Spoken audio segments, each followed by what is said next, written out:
Ses opinions sont toujours aussi saisissantes.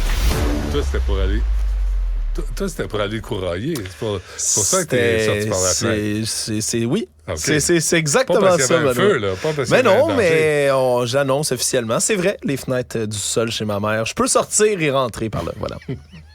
Bonjour, Benoît. As-tu essayé récemment? Non, fait un petit ça bout. remonte à quand, ça?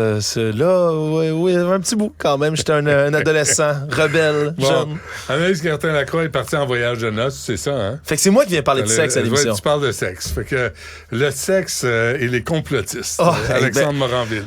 Honnêtement, il y aurait du matériel pour faire une chronique C'est avec. vrai? Je veux pas. Écoute, Fais-toi avec plaisir. mais tout ce qui vient, tu sais, avec la médecine holistique, tu sais, les gens qui pensent guérir à coups de cristaux, qui parlent de chakras et tout, mais tu sais, une des fonctions autour de ça, c'est toujours comme on va régler tous vos problèmes de sexualité aussi. Tu sais, c'est toujours vendeur. Pendant qu'on est dans le coin de la prostate ou de la, du clitoris, on va régler ça là. Ben exact. Fait qu'il y a des cristaux qui promettent l'éveil sexuel le plus complet. Jusqu'à date, j'ai pas de preuve que ça marche. OK. Tu me diras si tu l'as essayé. Ben, écoute, on y reviendra. OK, on s'en parlera. Mais honnêtement, ça sera un bon sujet pour cette semaine, Benoît, mais je me voudrais de gaspiller l'occasion qu'on a aujourd'hui du 11 septembre, qui est, oui, l'anniversaire, bien évidemment, des attentats du World Trade Center. Certes, aussi, les 50 ans en ce moment du coup d'État au Chili. Ça peut sembler là, bizarre de parler de ces deux événements-là, un à côté de l'autre, mais il y a un lien quand même autour de celui-là, Benoît. Puis c'est l'implication ou pas suspecter les Américains dans tout ça. Parce que le coup d'État au Chili, faut comprendre que maintenant, c'est connu et su. On était au courant du côté du gouvernement américain quand on a fait ça. Hein? Ça fait partie des autres pays dans lesquels on a eu un tout petit peu d'implication américaine, un peu beaucoup. Coup d'État militaire au Brésil, 1964, les violences en Colombie, entre autres, des forces armées militantes financées à coup de l'argent de la drogue pendant des années, armées jusqu'aux dents par la CIA. Et à chaque fois, ces événements-là, qui sont eux maintenant prouvés et réels d'implication américaine, puis qui démontre qu'il y a une espèce de complot derrière, mais ça ressurgit constamment dans toutes les autres questions.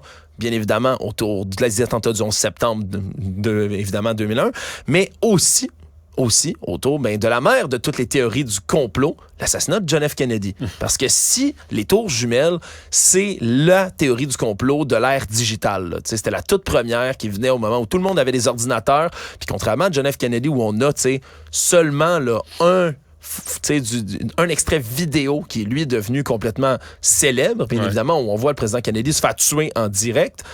Mais à part ça, il n'y a pas grand-chose. On le voit pas parce qu'il y a le panneau.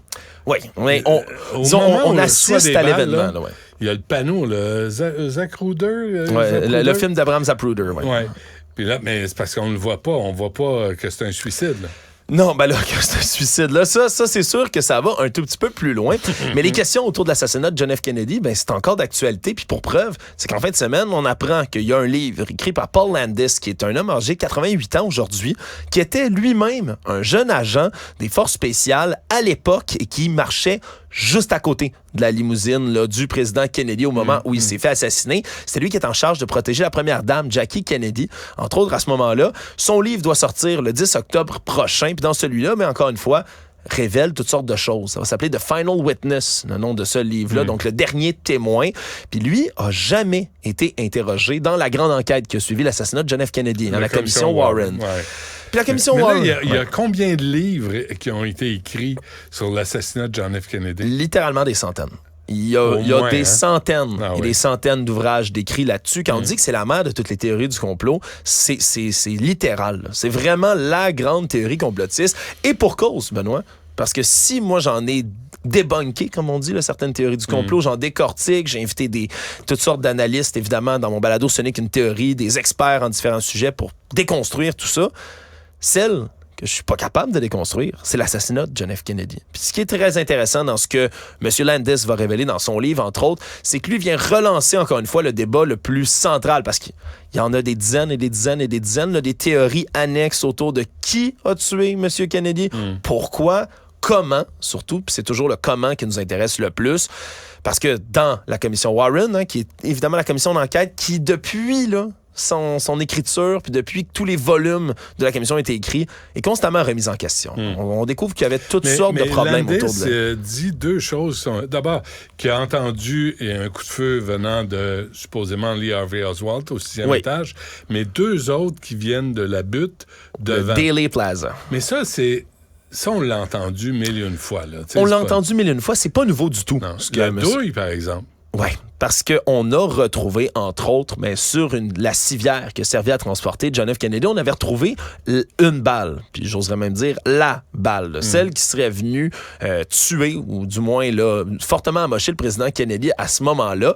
Ben, on l'a retrouvé sur la civière. On a toujours cru, et longtemps cru, même jusqu'à récemment, que c'était tombé de la cuisse du gouverneur qui était assis, lui, à l'avant de la voiture, parce que le gouverneur également qui a été touché, lui, par supposément la même balle que John F. Kennedy. C'était ce qu'on appelait pendant la commission Warren la théorie de la balle magique, qui est devenue absolument célèbre.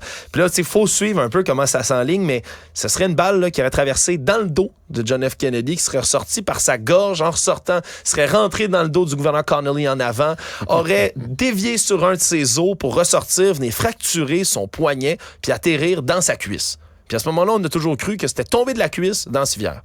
Là, ce que M. Landis dit, c'est que lui, il a ramassé la balle à terre. Là. Il l'a trouvée sur la banquette du véhicule, de la limousine, puis l'aurait placée là en se disant « Je veux pas que personne récupère cette balle-là puis en fasse un objet souvenir. » Il dit « Je veux qu'on enquête aussi là-dessus. » Semble-t-il que ça n'a jamais été considéré, que lui, on n'a jamais vraiment témoigné non plus, à son défaut peut-être, dans cette histoire-là.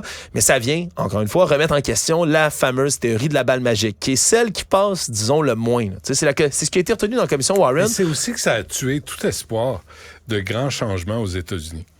Après, il y a eu Robert Kennedy, Martin Luther King, il y a eu d'autres assassinats, mais ça a été le début du cynisme en politique, puis on ne croit plus au changement. Oui, mais parce que c'est tellement difficile après ça d'accorder une crédibilité à l'enquête qui se fait autour de ça. Lee Harvey Oswald, qui est évidemment le tireur suspecté, pour au moins un des coups, se fait assassiner lui-même quelques jours après par Jack Ruby. Jack Ruby se fait interroger comme...